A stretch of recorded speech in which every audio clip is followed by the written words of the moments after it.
आप उधर करगिल द्रास की तरफ चले जाएं, वहां पर एक्सीडेंट्स हो रहे हैं। शिमला में मैंने देखा बिल्कुल सकरे रास्ते में, वहां पर भी एक्सीडेंट्स हो रहे हैं। तो क्या एक्सीडेंट्स का भी दिनों के साथ में या साल के साथ में या समय के साथ में कोई योग बनता है क्या? सूर्य का ये साल है तो राजनीति में उथल-पुथल देख रहे हैं, लेकिन विक्रम संवत 2083 की बात की जाए तो देवगुरु बृहस्पति जो है इसका राजा है, तो वो राजनीति में उथल-पुथल नहीं करेगा। बच्चों की तबीयत खराब होना, बच्चों का पेट खराब होना, माता-पिता और बच्चों की लड़ाई होना, बच्चों का ना पढ़ना, स्कूल ना जाना, इनडिसिप्लिन होना, जेंसी को लेके खबरें आना, जेंसी को लेके प्रॉब्लम्स होना, स्कूल कॉलेजों में प्रॉब्लम होना, किसी पेपर का लीक होना, बच्चों का स्कूल एडमिशन को लेके प्रॉब्लम होना, देश में कई नए कानून बनना स्कूलों को लेकर। तो देखिए ना, रेखा गुप्ता जी ने बयान दे दिया कि हम्म। ज़बरदस्ती से आप कोई भी फीस नहीं लगा हाँ। सकते, आप अपनी ज़बरदस्ती से स्कूल में।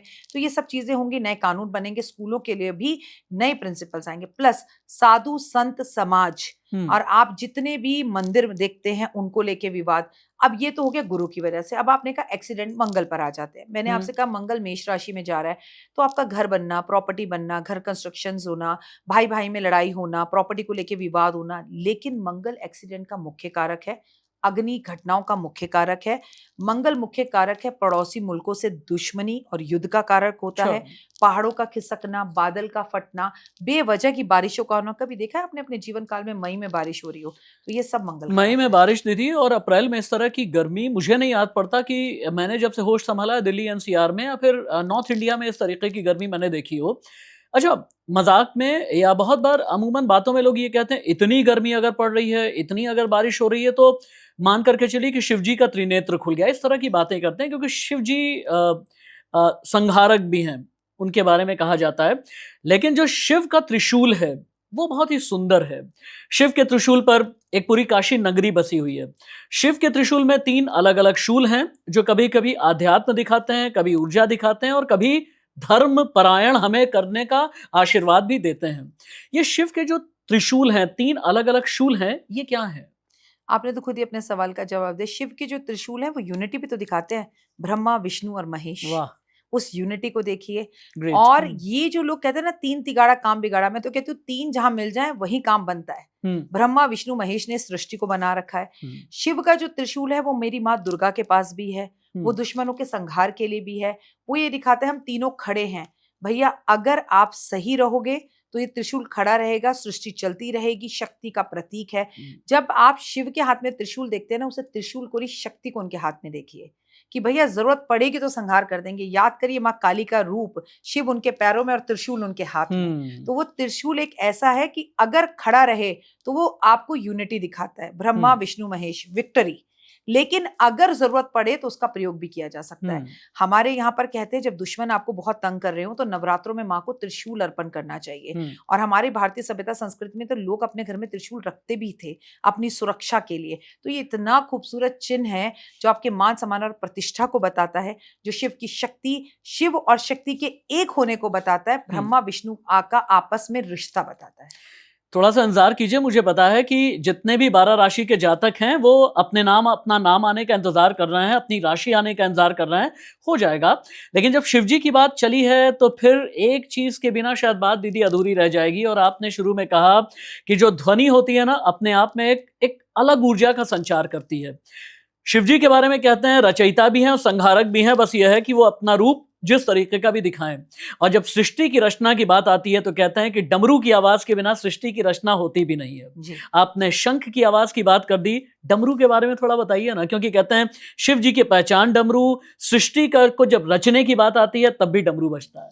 देखिए, जब भी आप बात करते हैं राधा रानी की तो बांसुरी याद आती है।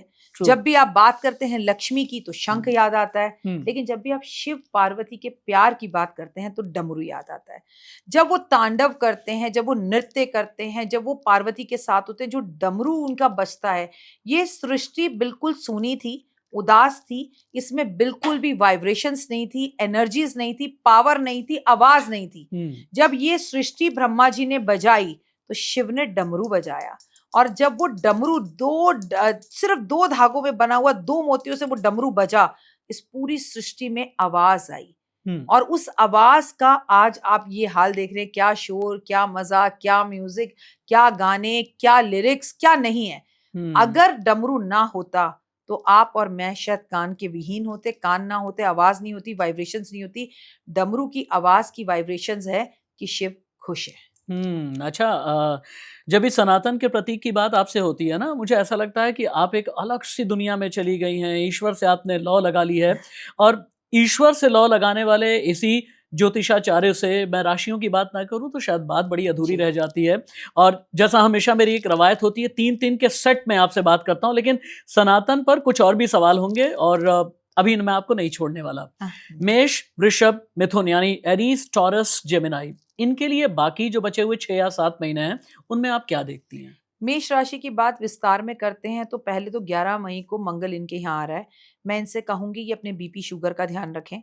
अगर ये प्रॉपर्टी खरीदना चाहते this is a right time. इन्हें गुस्सा बहुत आएगा। ये मंगलवार को ट्रैवलिंग ना करें और इन्हें ट्रैवलिंग कुछ दिन के लिए अवॉइड ही करनी चाहिए। आता मंगल जाता मंगल करता है दंगल। तो शुरू में इनकी मैरिड लाइफ में भी थोड़ी सी प्रॉब्लम 1-2 महीने में होने वाली है। हुँ, हेल्थ में भी प्रॉब्लम होने वाली है। लेकिन मेष राशि के ऊपर केवल मंगल का ही प्रवेश नहीं हो रहा, इनकी शनि की सारसती भी चल रही है।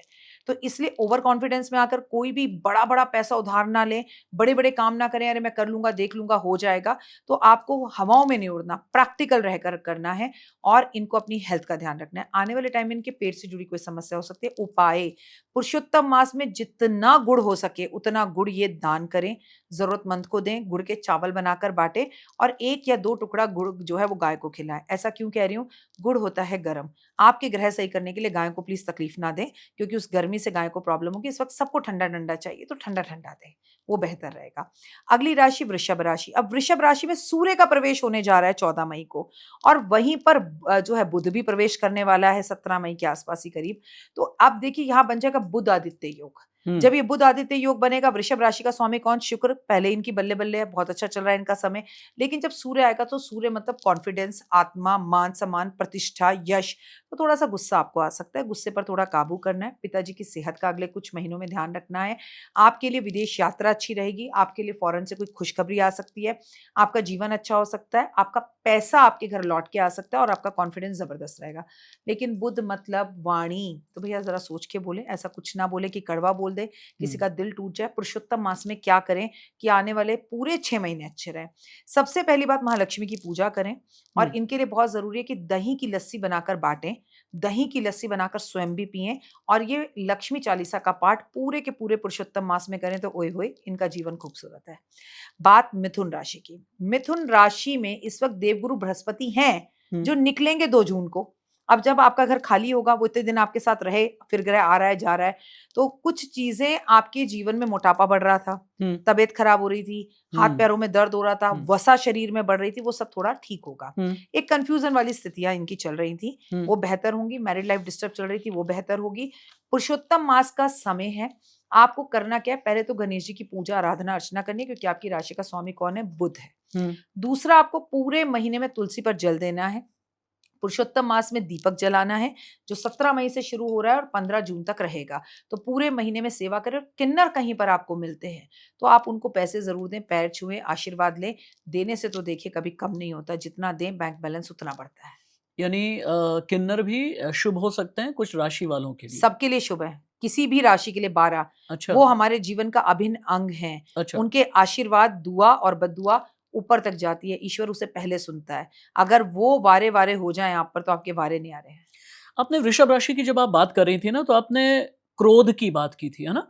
अच्छा, जब ये और चूँकि हम सनातन के प्रतीकों की बात भी कर रहे हैं इस एपिसोड में और जब क्रोध की बात आती है और श्री कृष्ण की बात आती है, एक तरफ कृष्ण जी लड्डू गोपाल भी हैं और वहीं कृष्ण जी अगर गुस्से में आ जाएँ तो अपना सुदर्शन चक्र भी चला देते हैं। ये सुदर्शन चक्र सिर्फ़ क्रोध का प्रतीक है या फिर समय और कर्म के आपके चक्र को भी निर्धारित करता है? क्योंकि श्री कृष्ण के रूप कई हैं। श्री कृष्ण भगवान का और सुदर्शन चक्र का महाभारत में एक बहुत ही प्यारा रूप आता है कि एक बार एक सामने अर्जुन के जो खड़े थे, उनकी मृत्यु सूर्यास्त से पहले करनी थी और वो सूर्यास्त से पहले बाहर आने को तैयार नहीं थे। हुँ, श्री कृष्ण भगवान ने अपना हुँ, सुदर्शन चक्र सूर्य के आगे कर दिया था। हुँ, तो श्री कृष्ण भगवान और सुदर्शन में कोई अंतर नहीं है। सुदर्शन चक्र हमें ये बताता है कि नित्य चलते रहो, चलते रहो। आपको पता है सुदर्शन चक्र कभी नहीं रुकता, हुँ, वो लगातार चलता रहता है। ये गति का प्रतीक है, ये पृथ्वी का प्रतीक है, ये काम करने का प्रतीक है, ये विष्णु का प्रतीक है, क्योंकि वो हमारा संचार करते हैं। विष्णु का काम है करता, वो हमें पालते हैं। तो हुँ, भैया करते रहो, परिवार को पालते रहो, चलते रहो। लेकिन अगर परिवार के बीच में कोई आए, हुँ, परिवार को कोई उँगली उठाए, तो हुँ, ये हल्का सा चलने वाला चक्र जो है आपका हुँ, गला भी काट सकता है, हुँ, आपको ज़िंदगी में नाश भी कर सकता है। तो चक्र जो है ना, वो बहुत खूबसूरत है और ये सनातन के जितने प्रतीक आप मुझसे पूछ रहे हैं, हुँ, ये हमारे घर के मुख्य दरवाजे पर ज़रूर होने चाहिए। ठीक है।